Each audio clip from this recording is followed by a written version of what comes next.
Muito bem, meus irmãos, estamos aí na série de Marcos, já tivemos algumas mensagens aí do capítulo 1.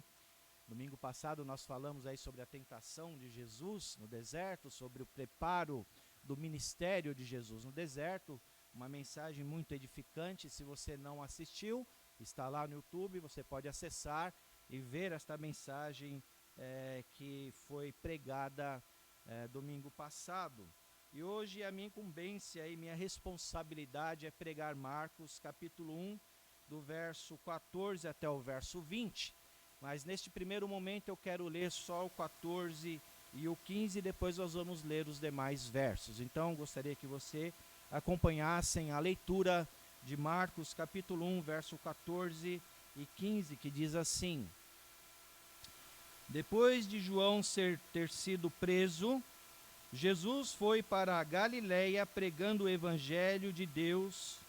Ele dizia: o tempo está cumprido e o reino de Deus está próximo. Arrependem-se e creiam no evangelho. Vamos orar.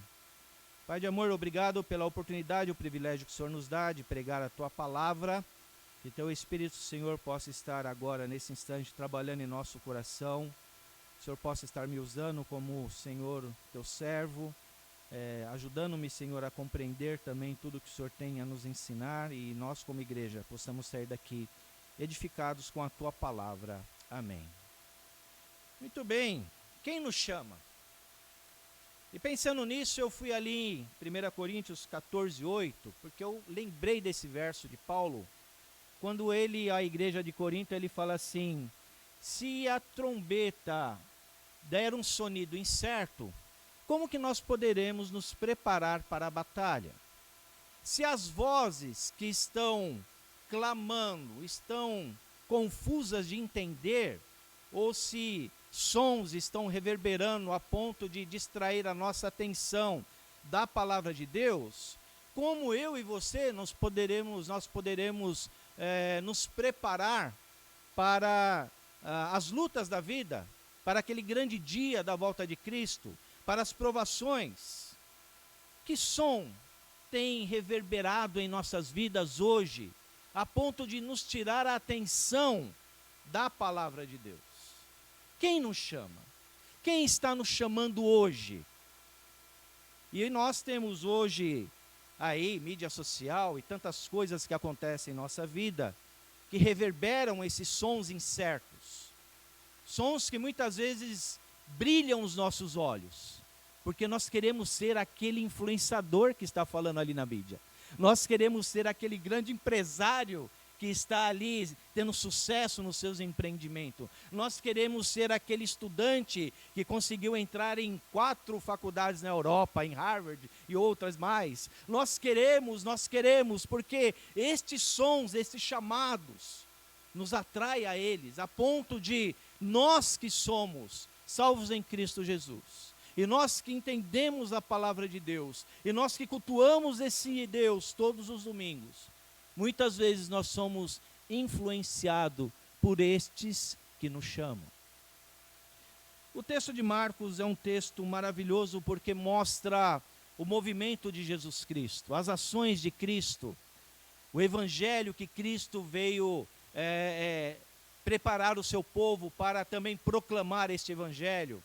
E nós lemos aí sobre João, falamos sobre João, sobre esse precursor, este que preparou o caminho para que Jesus Cristo então estivesse chegando e cumprindo então as promessas do nosso Senhor Jesus Cristo.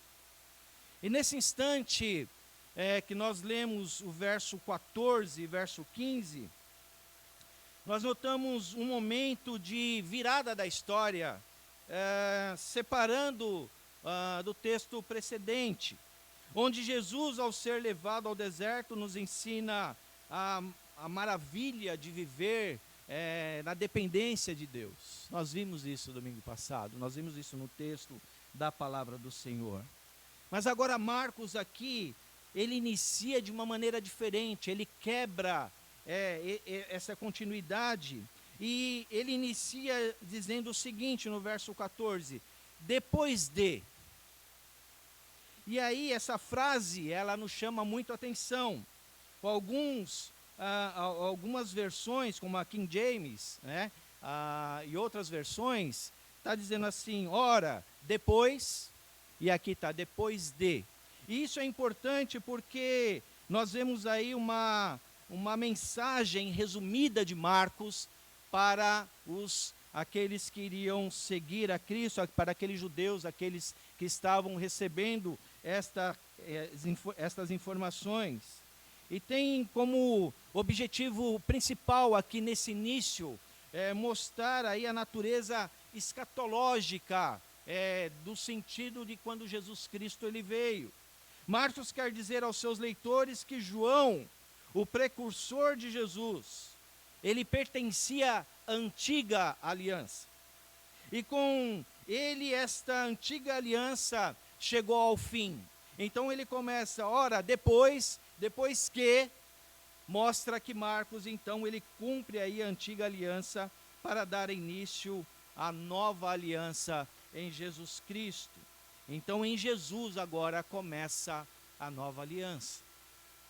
E a intenção de Marcos não é escrever uma ordem cronológica da história, do ministério de Jesus. Ele não tem preocupação aí de mencionar quanto tempo levou para João ser preso após o batismo de Jesus, ou por quanto tempo o ministério de João e Jesus se sobrepuseram.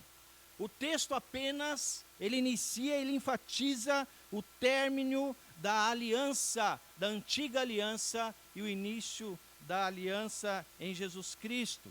Então, este início, depois que, é um resumo do término desta antiga aliança.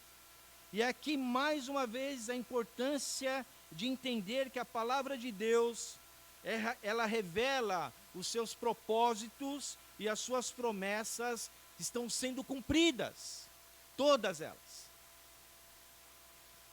Aqui, no segundo momento, aqui mais uma vez, essa importância de entender esse início aqui, essa virada da história que Marcos escreve.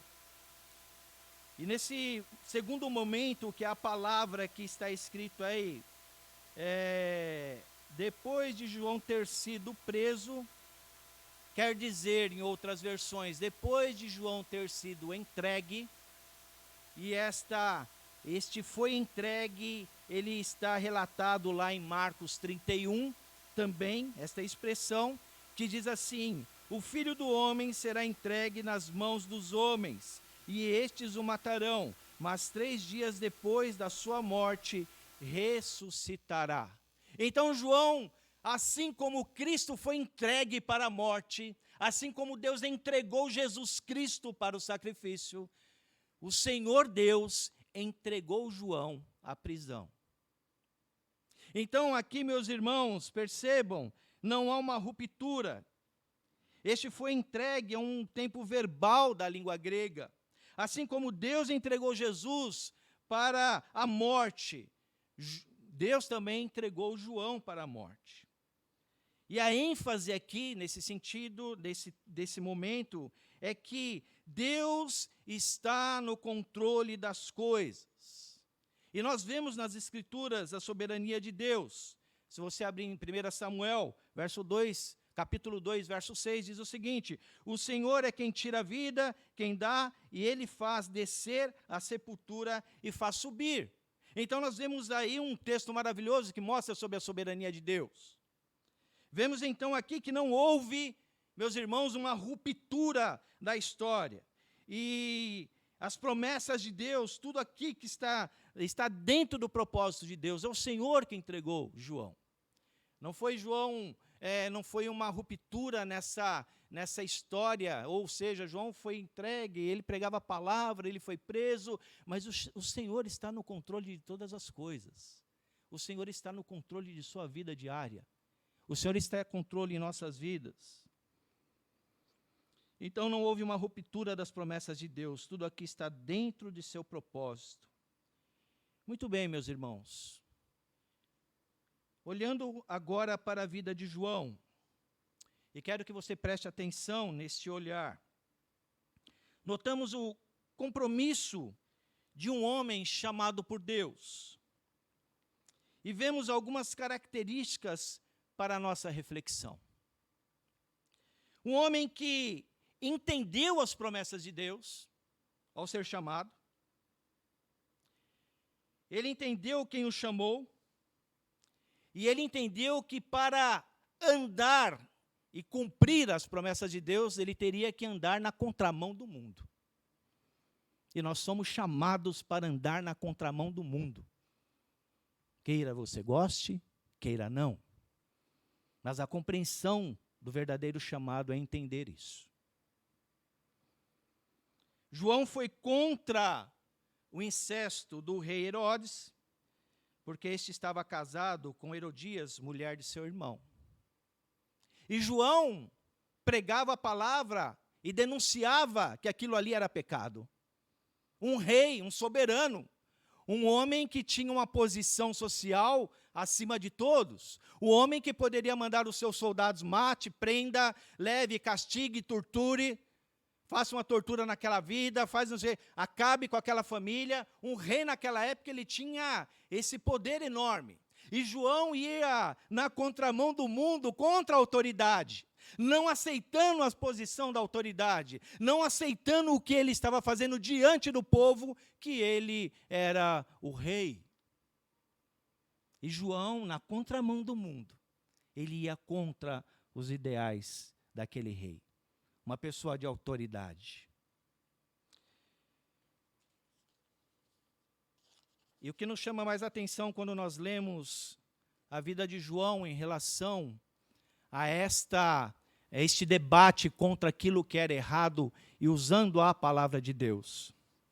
O que nos chama mais atenção em relação a Herodes, um rei que dominava em seu tempo. E se você ler o texto ali, você vai ver que ele sabia que João era justo. E olha que interessante, o rei Herodes temia João. Ele temia João. E mandava uma ordem de cuidar de João, no sentido de proteger João. Mas por que esse temor a João? Porque João, ele era convicto naquilo que foi chamado. João, ele não combinava o que ele falava em relação à vontade daquele soberano, ou do povo presente também. João chamava a atenção sobre o pecado. João chamava a atenção para o arrependimento daquele pecado.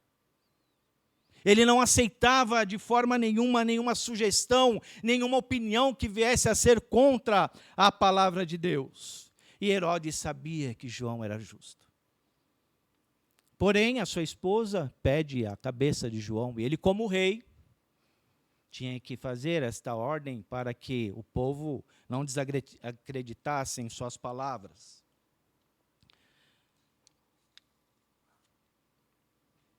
Mas percebem a vida e o compromisso de João com Deus do universo.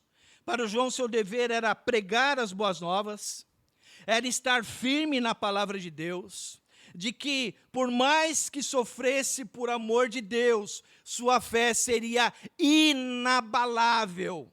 Sua convicção estava estruturada na palavra de Deus. Será que nossa convicção está estruturada na palavra de Deus? Será que nossa fé é inabalável? Será que nós temos essa posição de ir na contramão do mundo?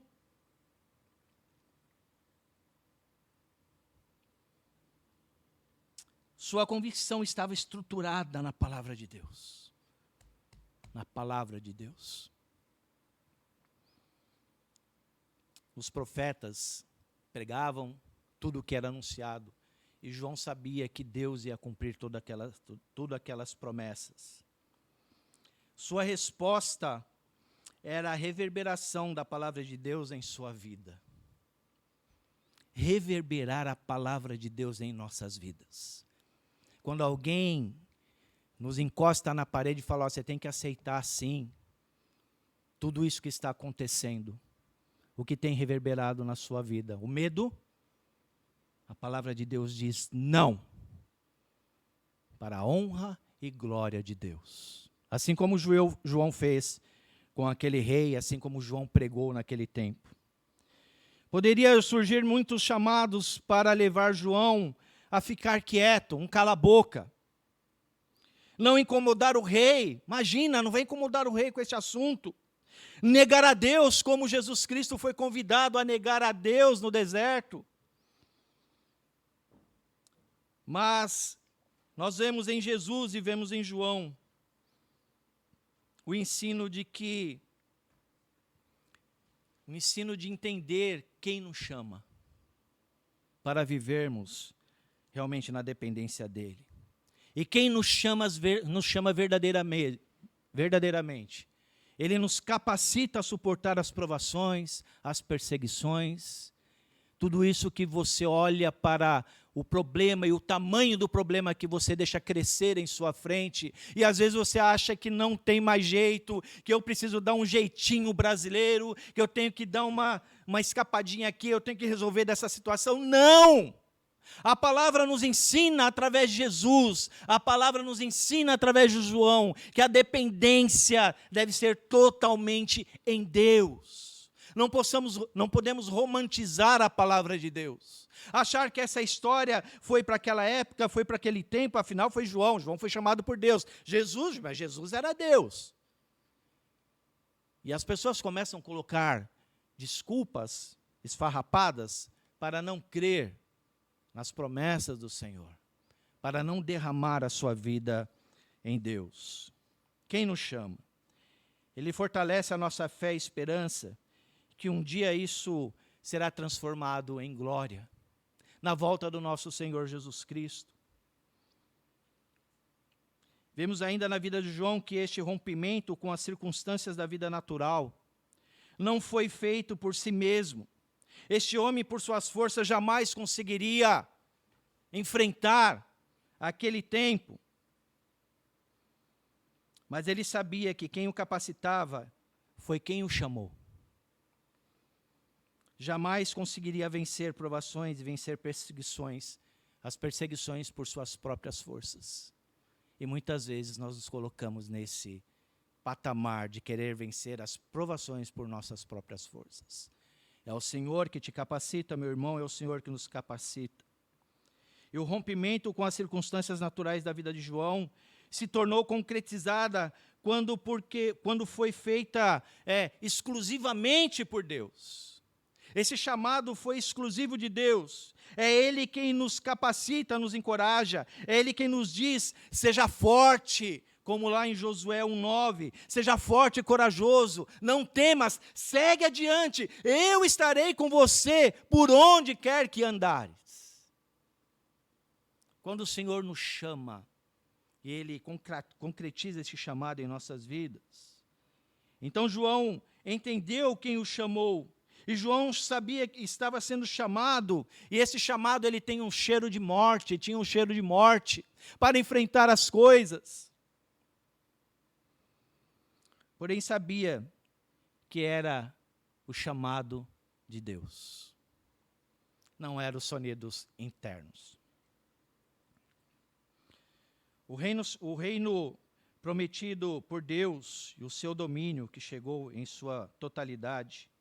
Um reino que começa agora no sentido que a promessa antiga do Novo Testamento, do Antigo Testamento, ela encerrou em João e agora começa em Jesus. Nós temos aqui que a preparação, então, para este povo, para nós entendermos esta preparação do reino prometido. O Espírito prometido está, de novo, ativo. Logo, habitaria em cada crente. Mas a consumação final está no futuro. E nós vemos aí em Marcos também, dentro deste já e o ainda não, no verso 15, que Jesus dizia, o tempo está cumprido e o reino de Deus será prometido. E o tempo de Deus, o reino está próximo, arrependam-se e creiam no Evangelho. O reino de Deus está cumprido. o reino de Deus está próximo, arrependam-se. Dentro deste já e o ainda não, temos a beleza do Evangelho de Jesus Cristo. Ele veio para pregar o arrependimento deste reino que já chegou. A necessidade de arrependimento aqui é para fazer parte justamente deste reino. É necessário o reconhecimento dos nossos pecados. É necessário o arrependimento do homem para que ele possa fazer parte deste reino. O reino chegou, agora há a oportunidade de uma nova vida e vida eterna. Mas para isso precisamos de arrependimento. Então Marcos ele faz um breve resumo. E assim como a pregação de João tinha a dupla natureza em sua dimensão soteriológica, de salvação e cristológica, da vinda de Cristo, assim também era a pregação de Jesus. O Evangelho é a oportunidade de arrependimento, de mudança, de vida. E este arrependimento só se torna concreto em nós, quando de fato conhecemos quem nos chama.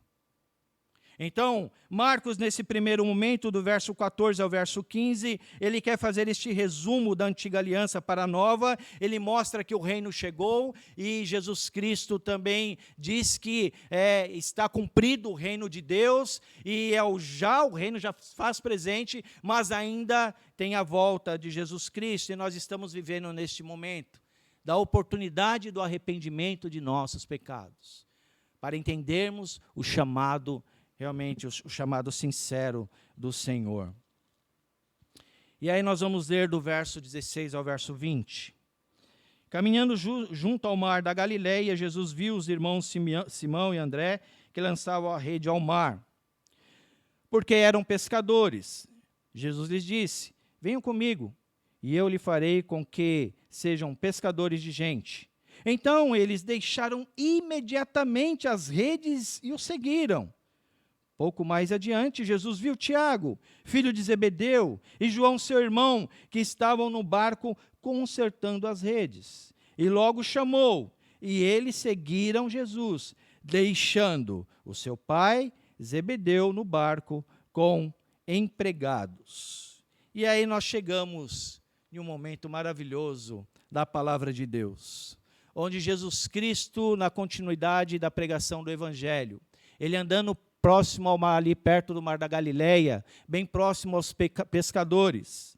Jesus anda ali, olha para uns pescadores, os irmãos Simão e André, que estavam naquele momento trabalhando, lançando a rede ao mar.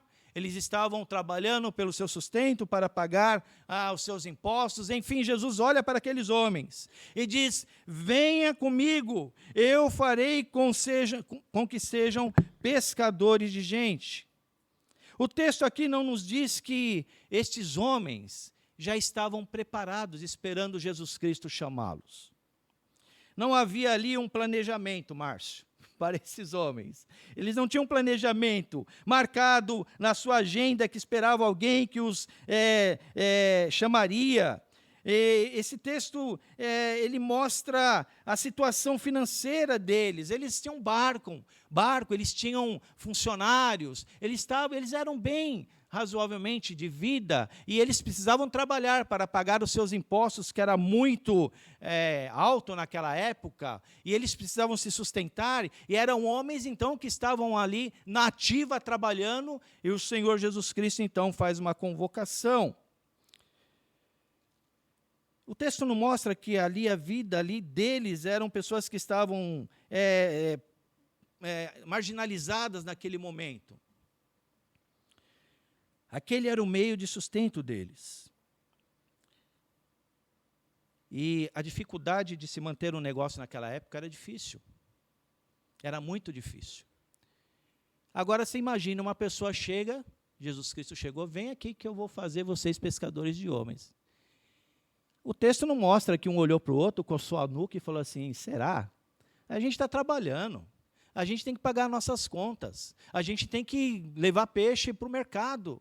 Será que vale a pena? O chamado de Deus, ele é concreto, o chamado de Jesus, ele se torna concreto naquele momento. Esses homens olham para o que eles tinham, e eles não se preocuparam em guardar as tralhas da pesca, eles não se preocuparam em guardar os barcos, eles simplesmente largaram tudo para trás, para seguir a Jesus. O termo vinde não é um chamado para serem seguidores e servos. Ao contrário, esse chamado de Jesus, ele é ao contrário do chamado e da preparação que os rabinos tinham naquela época. É Jesus e não os discípulos quem toma a iniciativa do convite para segui-lo. E ao contrário dos discípulos dos rabinos, os seguidores de Jesus não são chamados a seguir o estudo da lei, mas seguir a Ele, Jesus Cristo. Por isso passaram posteriormente a serem chamados cristãos ou pequenos cristos, porque foram chamados a seguir o Mestre dos mestres, o Senhor dos senhores. Vejam o chamado de Jesus naqueles homens pescadores.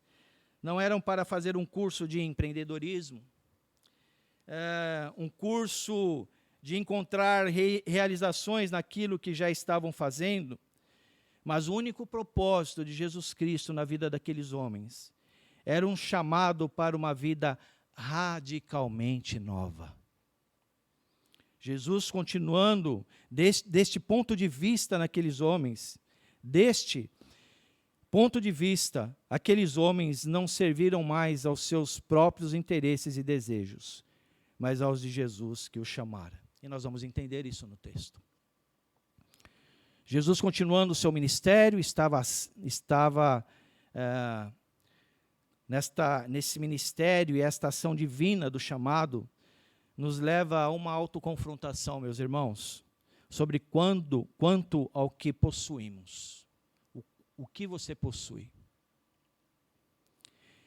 E aí aqui nós respondemos mais uma vez, quem nos chama e quem não chama por completo, quem nos chama por completo, Jesus Cristo.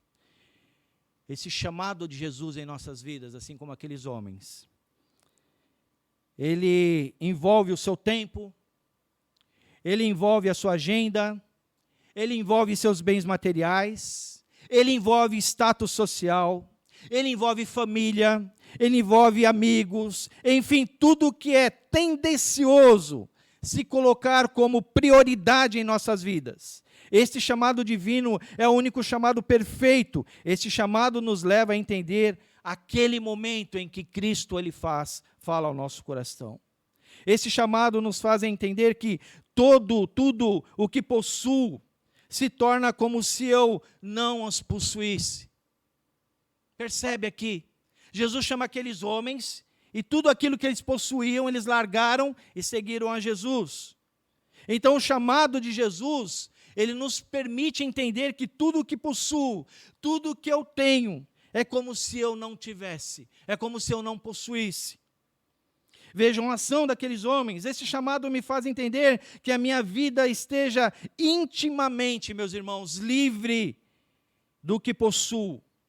E o meu coração não seja preso nas coisas que eu possuo. Envolvendo família, envolvendo filhos, envolvendo esposa.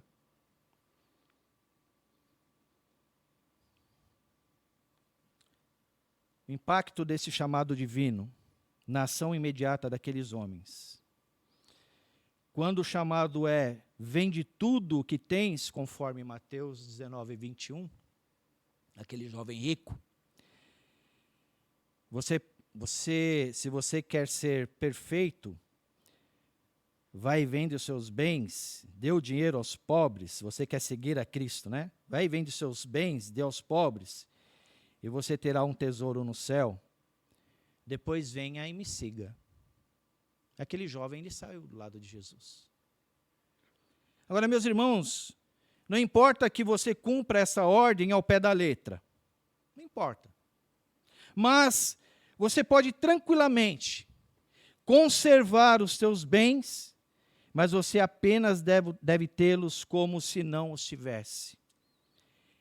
Este chamado é a autoconfrontação de nossas vidas.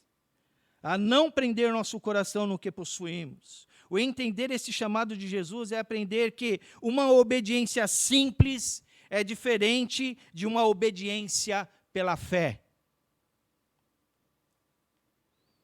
O chamado concreto de Jesus Jesus chama uma situação concreta em que a fé torna possível e visível. É um chamado de forma tão concreta e também que deve ser compreendida concretamente, por saber que só na obediência concreta o ser humano ele pode ficar livre para a fé. E nós olhamos a vida de Abraão, considerando o exemplo do pai da fé, ele é considerado como o pai da fé para nosso exemplo.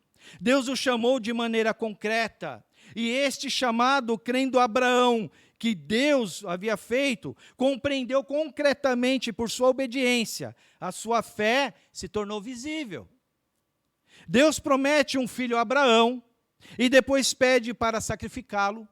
Abraão naquele instante tinha tudo, ele tinha o seu filho, ele tinha promessas, ele tinha bens, mas os tinha vivendo como não os tivesse. Abraão amava Isaque, sim, Abraão amava a sua família, sim, mas Abraão provou que amava mais a Deus do que o filho, a família e bens. Tinha tudo, porém vivia como se não tivesse nada, como que tudo aquilo não fosse seu para a glória de Deus. Este chamado do Senhor faz este movimento em nossas vidas. O chamado de Jesus é individual e não coletivo, meus irmãos. Nós vemos no texto aí que esses dois pares chamados, um largando o seu serviço, as coisas, os outros largando o seu serviço e família e pai. Nós vemos a ação de Jesus Cristo na vida destes homens, assim como nós vemos a ação de Jesus Cristo em nossas vidas, quando Ele nos chama para dedicarmos a nossa vida integralmente a Ele. Como nós não temos feito isso? Como a parcialidade da nossa vida, momentos a gente separa para o que nós gostamos e desejamos, esquecemos que quem está no controle e é dono de todas as coisas é o nosso Senhor Jesus Cristo. O chamado de Jesus é individual e não coletivo. Ele nos chama individualmente. Jesus nos convida a deixar tudo o que nos prende nessa vida. Minha esposa, meus filhos, minha família, meus amigos, meus bens materiais, tudo que pode estar em primeiro lugar na minha vida. Meus irmãos e minhas irmãs, este é o primeiro vislumbre de um tema essencial no discipulado. Compromisso radical com Jesus Cristo. As ações dos dois pares de irmãos exemplificam a regra básica para seguir a Jesus. Ele precisa ocupar o primeiro lugar em nossa vida, até mesmo de carreira e família. Este chamado é para arrependermos os detalhes da vontade de Deus, para continuar para aprendermos os detalhes da vontade de Deus em nossa vida. Este é o chamado de Jesus. Quando Ele chama os discípulos para treiná-los, para ir após Ele, para Ele ensinar como eles deveriam pregar o Evangelho. Olha, vocês vão entender aqui, vocês vão conhecer os detalhes das promessas de Deus. Vocês vão entender os detalhes de Deus sobre a vida de vocês. E vocês têm que expandir este Evangelho. Por isso Jesus pega aqueles homens e separa aqueles homens para continuar a proclamar as boas novas.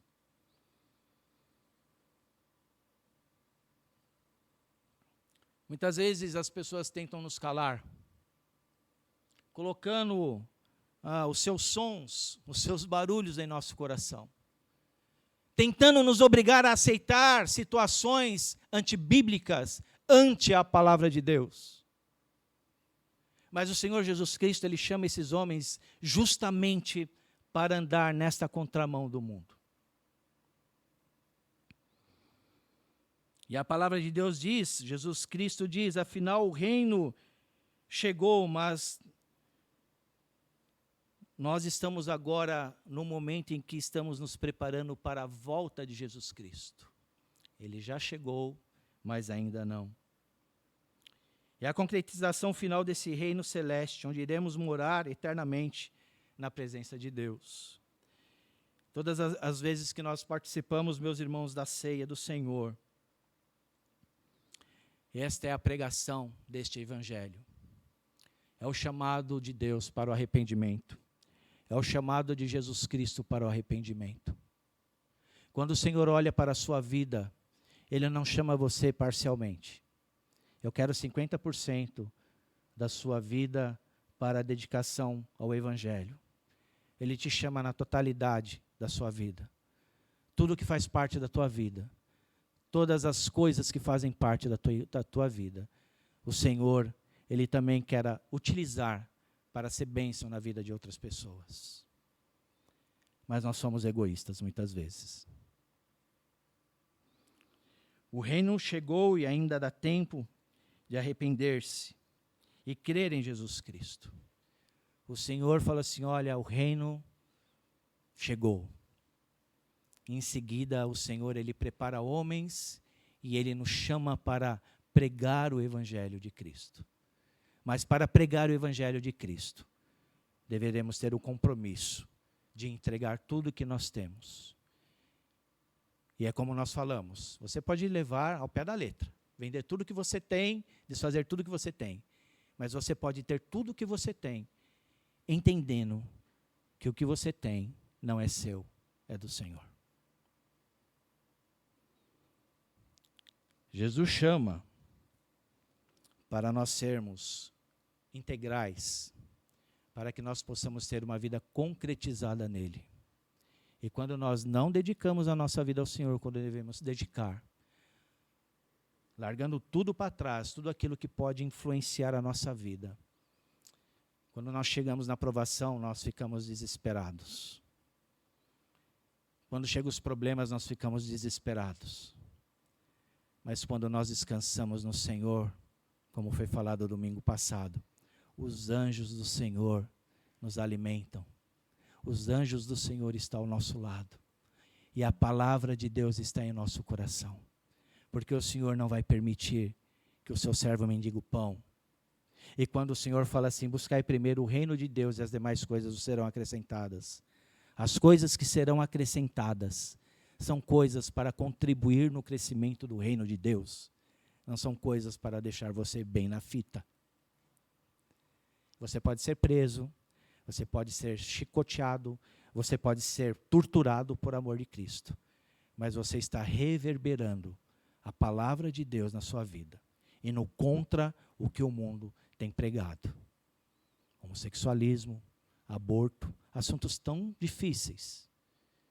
E que muitas vezes nos deixam calados. Porque nós não vamos na palavra, porque nós não nos preparamos na palavra e nós queremos ter uma voz ativa sem preparo na palavra. O Senhor, assim como chamou aqueles discípulos para treiná-los à pregação do Evangelho, Ele te chama hoje também. Porque a promessa do Senhor é que o Espírito Santo estivesse conosco, o Espírito Santo habita em nosso coração. O Espírito Santo nos capacita.